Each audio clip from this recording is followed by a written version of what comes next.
Olha, nós vamos dar seguimento às entrevistas, à série com os candidatos e candidatas que concorrem ao governo do estado do Piauí. Hoje o nosso entrevistado definido por sorteio, na presença dos representantes de todas as candidaturas, é o professor Geraldo Carvalho, do PSTU. Essa série de entrevistas ela tem o objetivo de dar a você, que é nosso telespectador, mais informações sobre o perfil dos candidatos e sobre as propostas, o que eles querem fazer ao ocupar o cargo político mais importante do estado.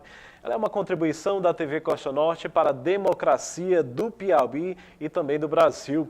Vamos ao perfil do candidato. Geraldo Carvalho é candidato ao governo do Piauí pelo PSTU, nasceu na zona rural de Piracuruca, hoje município de São José do Divino. Tem 64 anos, é casado e tem 5 filhos. Geraldo Carvalho é ex-presidente do Sindicato dos Bancários no Piauí, foi professor da rede estadual de ensino, sociólogo, mestre e doutor em educação. É professor da Universidade Federal do Piauí e já foi candidato a governador em outras disputas. Vamos agora à entrevista ao vivo com o candidato.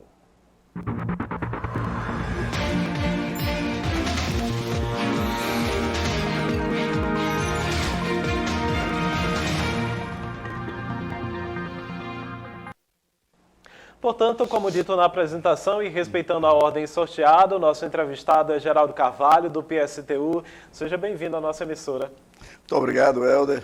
Bom dia, boa tarde a todas as pessoas que nos acompanham neste momento. Candidato, nós lembramos ao senhor que o senhor terá 30 minutos a partir agora da primeira resposta. Peço que o senhor administre aí o seu tempo para que a gente possa explorar o máximo de assuntos possíveis nesse diálogo. Ao final, eu vou lhe advertir 1 minuto restante para que o senhor possa fazer as suas considerações finais. Candidato, o senhor compõe uma chapa com a professora Gera. O que essa dupla tem em comum e o que o incomum dessa dupla pode gerar de diferencial para o povo piauiense? Então, Helder, a chapa do PSTU, tanto em nível nacional, com a Vera, presidente, 16, aqui no estado do Piauí, Geraldo Carvalho, 16, com a professora Gera, nós somos uma dupla de professores.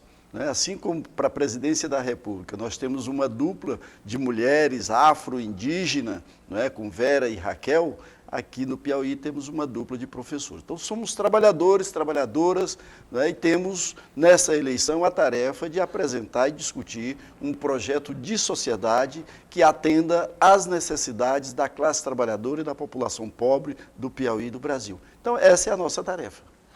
Professor, diante dos indicadores que têm sido apontados aí nas últimas pesquisas a nível nacional, qual é o posicionamento do PSTU, que tem essa candidatura a nível nacional à presidência com a Vera Lúcia?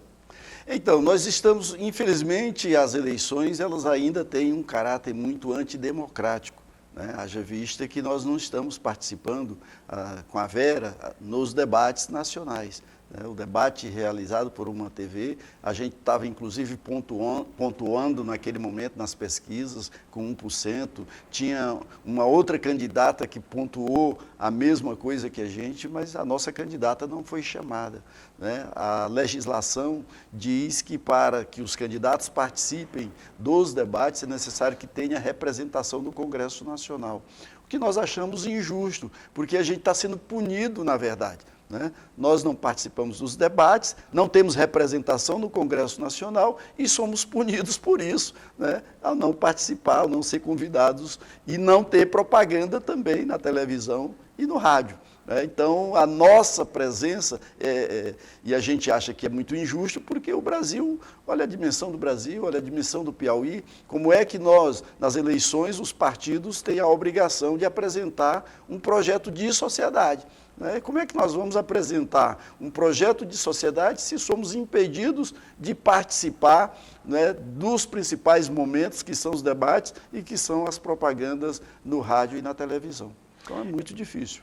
Eu tenho dito sempre a todos os candidatos que passaram aqui por essa mesma cadeira que o senhor está sentado, que se eleito, os senhores não irão governar só a planície litorânea, mas todo o estado do Piauí, mas a gente tem sempre tentado segmentar mais aqui essa discussão para essa nossa área. Como candidatos, vocês realmente devem ter estudado e conhecem a fundo qual é a nossa realidade aqui. A gente vai começar com o tema que é o do turismo, né, que é um assunto muito falado, muito debatido para essa região da planície litorânea. Eu gostaria de saber do senhor que, de acordo com o seu plano de governo, como que o senhor poderia, enquanto governador, atribuir força e significância para o desenvolvimento econômico da região através dessa mola turismo? Tá, Helder, obrigado pela pergunta, mas antes de responder, deixa eu fazer aqui um registro, né, que é desse tema que você abriu o programa, o jornal, falando dele, que é a manifestação dos profissionais, das profissionais da enfermagem, hoje em Parnaíba, no Piauí e no Brasil inteiro, né? Hoje é um dia nacional de manifestação dessa categoria, que luta pela implantação de um plano salarial, de um piso salarial para a categoria em nível nacional. Foi aprovado no Congresso Nacional, mas a partir da pressão dos lobbies do setor privado, dos empresários da educação privada, o STF acabou recuando e agora está impedindo isso. Então, quero trazer aqui a nossa solidariedade, o nosso apoio, né? Nós participamos do ato hoje aqui em Parnaíba, no Brasil inteiro nós participamos das manifestações, porque as nossas candidaturas têm essa tarefa, né, de fortalecer as lutas e as reivindicações da classe trabalhadora. Então, quanto à pergunta do turismo, nós achamos fundamental que o Estado participe fortemente com incentivo ao desenvolvimento e à organização do turismo aqui no litoral piauiense. Achamos injusto o Ceará ter um polo forte nessa área, o Maranhão também, mas o Piauí não consegue alavancar isso, né? Já teve um bom início, mas é preciso fortalecer. E achamos que o Estado precisa entrar no investimento na infraestrutura, na logística. Não basta incentivar, fazer a propaganda, chamar as pessoas para o litoral. É preciso que o Estado faça os investimentos necessários, inclusive com isenção para os micros, para os pequenos, para as pessoas que têm barraco, para as pousadas, para os hotéis, né? Porque isso é fundamental para que a gente possa gerar, inclusive, emprego, que é o principal problema do estado do Piauí, o emprego e a fome. Então, é necessário que o Estado faça esse investimento. Agora, é necessário também que a gente considere a cultura local, que a gente considere a potencialidade local. E o saber, a cultura, a história, não é? O ambiente, o meio ambiente, não pode ser um turismo predatório, né? Que vai destruir o nosso litoral, o nosso meio ambiente e que vai desconsiderar a cultura e o saber local, a culinária, a alimentação toda, enfim. Então, é preciso que considere isso. Por isso que nós estamos dizendo o seguinte, que o nosso projeto de desenvolvimento para o Piauí considera as potencialidades locais e as necessidades das comunidades de cada território. Então, aqui nós vamos considerar isso. É o pessoal que já faz o turismo aqui, que já atende as pessoas, que tem o conhecimento disso e que vai ajudar o Estado e o nosso governo a potencializar isso. O senhor falou aí em dois temas super oportunos e também que são notícias todos os dias, principalmente nesses últimos anos, que é o desemprego e a fome, que só aumentou aqui no Brasil, e o Piauí não fica de fora dessa rota. Como gerar emprego de forma prática, de forma factível? Quais são os planos do PSTU através da sua candidatura?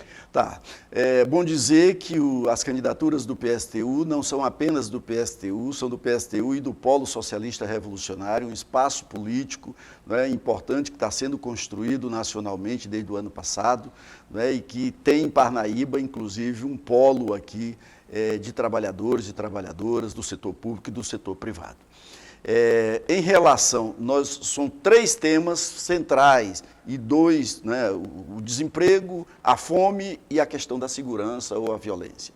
Então, vamos tratar também sobre isso ainda. Ok. Então, sobre o emprego, né? O Brasil sofre, né, 90 milhões, segundo dados da ONU, 90 milhões de pessoas ou estão desempregadas ou estão subempregadas no Brasil. Mais de 60 milhões têm algum tipo de carência alimentar. Eles chamam de insegurança alimentar e nós chamamos de fome, porque é disso que se trata. 33 milhões de pessoas no Brasil passam fome.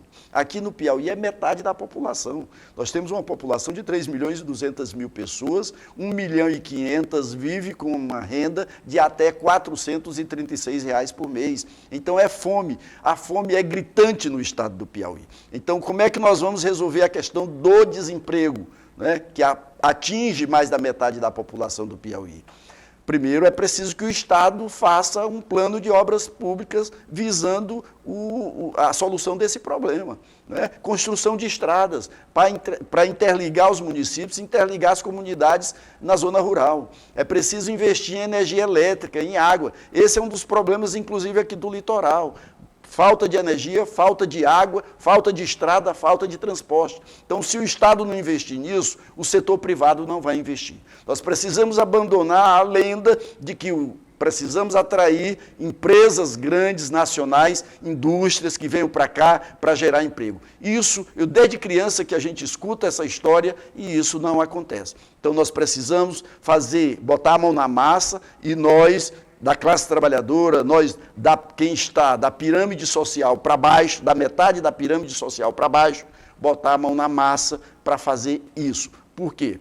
Porque os governos, historicamente, no nosso estado, eles têm governado para os ricos, têm governado para quem está no topo da pirâmide e não para quem está na metade da pirâmide social para baixo. Então, nós precisamos, além de um plano de obras públicas que construa mais escolas, construa creches, postos de saúde, que possa estruturar um sistema de segurança também em todo o estado, que possa gerar emprego, né, a partir desse plano de obras públicas.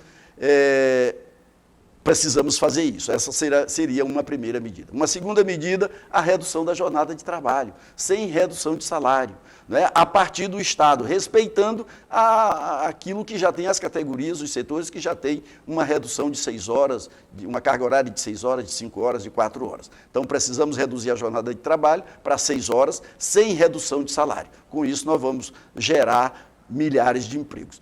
Também a questão da regularização dos terceirizados. Hoje o Estado está terceirizado em todas as áreas, saúde, educação, segurança, todas as áreas. É preciso desprivatizar o Estado.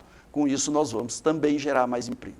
Terceiro lugar, precisamos investir na produção de alimentos. Se os dois problemas principais são o desemprego e a fome, precisamos atacar esses dois problemas. E a fome não vai ser resolvida através do agronegócio. Será resolvida através da produção de alimentos, através da agricultura familiar, com uma forte reforma agrária sob o controle dos trabalhadores. Para isso, o Estado tem que investir, o setor privado não vai investir. 70% do alimento, do consumo de alimento da população do Piauí é bancado pela agricultura familiar. Mas o Estado da isenção fiscal é para o agronegócio. O Estado da isenção fiscal é para as mineradoras. O Estado da isenção fiscal é para as grandes empresas, é para a energia eólica. Não dá isenção fiscal para os pequenos, o micro, pequena indústria, o empreendedor individual, agricultura familiar. Precisamos, com essas 3 medidas, redução da jornada de trabalho, implementação de um plano de obras públicas e a produção de alimentos para matar o problema da fome, resolver o problema da fome, a gente acredita que assim será possível construir melhores condições de vida para a população. Candidato, o senhor mesmo citou aí um terceiro ponto que a gente não foge dessa discussão, que é o quesito da segurança pública, em detrimento dessa grande violência. Aqui mesmo na cidade de Parnaíba, o senhor pode acompanhar pelos noticiários que no ano passado nós testemunhamos um aumento do crime organizado aqui nessa nossa região litorânea, vários homicídios, uma cena terrível de ser registrada que teve uma mãe sendo assassinada na porta de casa enquanto amamentava o próprio filho. Um pico bastante expressivo dessa criminalidade, não é? Em detrimento da questão da segurança pública. E aí eu gostaria que o senhor nos dissesse quais são as políticas públicas também factíveis, né, que o seu governo poderá propor, né, para conter essa onda de violência desenfreada e também o tráfico de drogas que tem aumentado nas comunidades? Essa questão do tráfico de drogas, a questão da segurança ou da insegurança é um problema nacional, né? Mas nós precisamos atacar isso em todas as esferas. Olha só, eu cheguei aqui na segunda-feira à noite, desde segunda-feira que a gente está cumprindo uma agenda aqui em Parnaíba.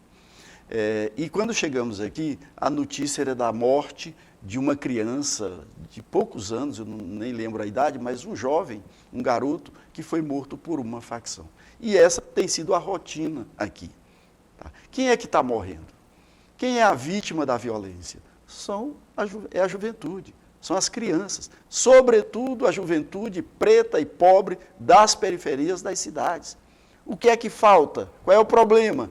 É investimento, políticas públicas voltadas para a juventude, para a geração de emprego, porque essa juventude está indo para aí porque não tem perspectiva, não tem escola que garanta, que atenda às suas necessidades, não tem cultura, não é? Falta cultura, desenvolvimento de cultura, é preciso criar centros de cultura nos bairros populares, não tem esporte, não tem todas as políticas sociais de 2014 para cá tiveram queda no seu orçamento. As 10 áreas sociais, da saúde à educação, passando para a juventude, todas as mulheres, todas as áreas sofreram queda no orçamento. Então é preciso ter políticas públicas em primeiro lugar. Segundo lugar, é preciso atacar o problema pela raiz. E o problema da droga é a produção da droga e a distribuição da droga, não é o consumo. O problema. Então, por quê? Eu vejo os outros candidatos falarem de vão matar mais bandidos, vão criar, aumentar o efetivo da polícia, vão trazer mais armas e vão matar mais gente. Vão matar mais gente quem? A juventude pobre, preta, nas periferias. Então, não faz sentido isso. Não podemos permitir que isso continue acontecendo. O que tem que fazer? Tem que atacar a produção e a distribuição. Tem que virar as armas, se tem que apontar a arma para alguém, tem que apontar para quem produz a droga. A gente não escuta falar, não vê ataques, não vê prisões, não é? De quem produz as drogas, de quem comercializa as drogas. Penalizar o consumo, penalizar a vítima, matar a vítima, não é a nossa direção. Candidato, se eleito, que planos o senhor tem aqui para o Hospital Regional de Seu Arco Verde? Inegavelmente, o Hospital Regional ele tem uma sobrecarga, uma demanda muito grande, porque além da planície litorânea piauiense, ele recebe também pacientes vindos do Ceará, vindos do Maranhão, né? E é uma estrutura que é muito requisitada aqui nessa região. A gente acabou de ver, o senhor mesmo agora há pouco destacou sobre essa questão da enfermagem, que é uma paralisação por conta de uma demanda nacional, mas que planos o senhor tem para o Hospital Regional de Seu Arco Verde e para a saúde como um todo? Isso. A gente tem constatado a insuficiência do sistema, da estrutura de saúde no estado do Piauí. A educação também, nas outras áreas sociais, mas a gente aqui vai destacar a questão da saúde. Então, as UBS não atendem, não cumprem aquilo que é da sua competência de forma integral. Os hospitais regionais também não atendem as demandas regionais. E nem as unidades de alta complexidade atendem. É preciso, em primeiro lugar, fortalecer essa rede que já tem. Se é preciso construir mais UBS, vamos construir mais UBS. Se for necessário construir mais hospitais regionais e mais hospitais de alta complexidade. Então, fortalecer essa rede que já tem, construir novas unidades, se for necessário, e garantir um orçamento efetivamente para a saúde pública. Porque é aquilo que eu dizia, a saúde e a educação. O Brasil já foi privatizado, o Piauí está privatizado. As empresas estatais já foram entregues para o setor privado. Os serviços públicos estão sendo entregues para o setor privado, para a lucratividade. A saúde, a educação são exemplos disso. Então, nós precisamos desprivatizar. Precisa dar um basta nesse ralo que desce o recurso do orçamento da saúde pública, da educação pública, para o setor privado, desterceirizar. Então, com isso, a gente acredita que vai ter mais recursos, inclusive revendo. Nós vamos fazer uma auditoria na dívida pública, porque esse é um problema sério, uma dívida que não é feita pela população, a população não é consultada, são feitos empréstimos um atrás do outro, ninguém sabe onde esse dinheiro é aplicado e a conta é jogada nas costas da população, em especial aquela que precisa dos serviços públicos. O Estado fica impedido de investir em políticas públicas, políticas sociais, não é? E porque o seu orçamento está controlado pelo setor privado. Como professor também e agora candidato ao governo do Piauí, que compromissos o senhor assume no seu plano de governo no quesito educação? Então, em primeiro lugar, a universidade estadual precisa ser fortalecida. Nós temos um orçamento, uma universidade estadual importante, é um patrimônio da população do Piauí, e aqui eu faço um apelo para que a população do Piauí possa fazer a defesa dura, né, desse patrimônio que é a Universidade Estadual do Piauí, que atende hoje 16 mil estudantes, tem cerca de 1.000 professores, 1.000 servidores, tem uma cobertura todo o território nacional, mas tem um orçamento que é insuficiente. Primeiro lugar, que não tem orçamento próprio, então ela precisa ter um orçamento próprio. Segundo lugar, precisa dobrar o seu orçamento. Hoje ela tem metade do orçamento que tem a Assembleia Legislativa. É inaceitável que uma Assembleia que tem 30 deputados tenha um orçamento de R$500 milhão, né, enquanto uma universidade que atende uma comunidade de 18 mil pessoas tem a metade desse orçamento. Né? Então, por isso ela não tem biblioteca, não tem restaurante universitário, não tem assistência estudantil, tem carência de professores e não pode investir em laboratórios para que se faça ensino, pesquisa e extensão de forma a contribuir com o desenvolvimento social e econômico do nosso Estado. Candidato, recentemente os estados foram compelidos a reduzirem o ICMS para 18%, nessa discussão aí nacional sobre o preço do combustível, por força do projeto de lei federal, e os governos alegam que haverá um forte impacto, né, na arrecadação, que não está sendo tão sentida agora, mas principalmente a partir do ano que vem, esse impacto pode comprometer sobretudo a área orçamentária, inclusive investimentos nessa pasta que é a educação. Se eleito, como que o senhor pretende administrar essa situação? Nós vamos revogar uma série de medidas adotadas aqui no governo do Estado que atacam os trabalhadores e a população pobre. Né? Porque essas medidas elas foram feitas, na maioria, para atender interesses dos setores econômicos privilegiados. Então, precisamos revogar. Por exemplo, a PEC do teto dos gastos no Piauí, por exemplo, a questão do imposto de renda, o desconto do imposto de renda das professoras e professores aposentados, né? E várias outras medidas, né? Inclusive em relação à educação. O precatório do Fundef, que eu não falei, da educação básica, por exemplo, que está aí agora, o governo do Estado hoje manda um projeto de lei para a Assembleia para desobrigar o Estado de repassar 60% do precatório do Fundef aos professores, que é devido aos professores. Está lá na lei e as instâncias judiciais todas já se posicionaram em relação a isso. Mas o governo do Estado insiste em não pagar e agora quer fazer uma lei para desobrigar. Né? Então é preciso que, e aí complementando em relação à educação, né? É preciso também recuperar o piso salarial da categoria, que está há 4 anos sem ser reajustado, né? O governo atual se recusou a fazer esse reajuste e nós precisamos fazer o reajuste do piso da categoria, desvincular a regência, né? É preciso valorizar. Nenhum país do mundo se desenvolve, nenhum estado interno em cada nação vai se desenvolver se não investir em educação. E investir em educação significa que tem que partir da valorização de quem faz a educação, assim como da valorização dos profissionais da saúde, da enfermagem e da saúde como um todo. O senhor já pensou no perfil do seu secretariado, caso eleito? Olha, nós precisamos mudar muita coisa na estrutura de poder, na estrutura de governo, na gestão. Nós não vamos fazer as alterações que são necessárias em favor da maioria da população se a nossa estrutura permanecer a mesma. Então, a gente pensa em trabalhar com os conselhos populares. né? Então, Conselho Popular de Saúde, de Educação, do Transporte, da Agricultura Familiar, da Reforma Agrária, nas várias áreas, os conselhos, formados pela população, pelos trabalhadores daquela área, né? Com representações, né? dos vários segmentos da população.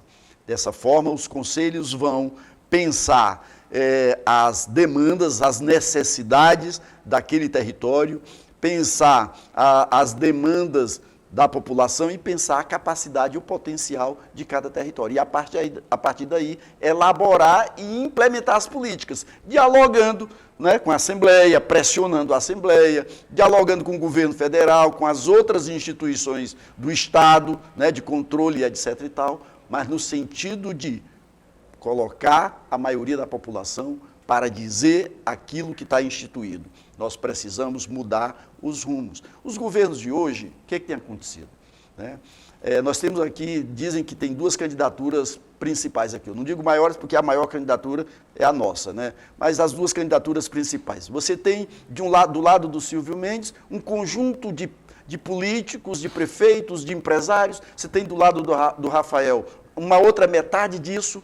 Você monta grandes máquinas eleitorais durante a campanha eleitoral, promete ao povo o paraíso, mas depois da eleição tranca o povo, os trabalhadores, dentro da caverna do dragão, né, e o paraíso fica reservado para eles. Então nós temos tido governos que têm governado para o poder econômico, para os privilegiados, abandonando quem está da metade da pirâmide social para baixo. Então, o nosso foco é a classe trabalhadora, são os desempregados, é resolver esses problemas. O projeto que nós estamos discutindo no Brasil, no Piauí, parte da realidade e parte das necessidades reais da classe trabalhadora e da maioria da população. Então, é a partir daí que a gente quer construir um governo, né? Um governo da e para a classe trabalhadora. As pesquisas, elas têm levantado números e revelado números, né? A gente está agora aqui nessa reta final já de campanha, mas pesquisa é sempre previsão e não precisão. E aí eu gostaria de lhe perguntar, o que o senhor acha que pode pesar ao seu favor e o da professora Gera, agora nessa reta final de campanha, fazendo com que os senhores possam fisgar esse eleitor nesse momento? Então, explicitar pacientemente o nosso programa. Um programa real, não é ilusão. Não fazemos como os outros candidatos que vendem ilusão. São mercadores de ilusão e que compram votos. Compram votos, mas depois vão virar as costas para a população. Então, nós queremos construir uma unidade entre os de baixo para que a gente possa construir um governo efetivamente da classe trabalhadora. Nós não tivemos, em nenhum momento da história, nem no Brasil, nem no Piauí, um governo voltado para as classes trabalhadoras. Os governos estão aí, mas para manter seus privilégios e para governar para os ricos. Então, discutindo isso, voto útil, as pessoas falam muito nessa reta final. Voto útil hoje é o voto no 16. Talvez não para eleger Geraldo ou Vera presidente, mas para fortalecer. Se você votar no Silvio ou votar no Rafael, você vai fortalecer a luta em favor do piso da enfermagem, em defesa da educação pública, contra a violência? Certamente não. Mas se você votar no 16 para Geraldo governador, Vera presidente, sim, o mínimo que pode acontecer é fortalecer a nossa unidade enquanto classe trabalhadora, a nossa luta e, portanto, as nossas conquistas. Candidato, o senhor utilizou bem seu tempo, já discutimos aqui a maioria de todos os assuntos pertinentes a essa candidatura. O senhor tem 3 minutos ainda e meio para fazer as suas considerações finais. Fique à vontade para o senhor falar aos nossos telespectadores. Sim, pois não.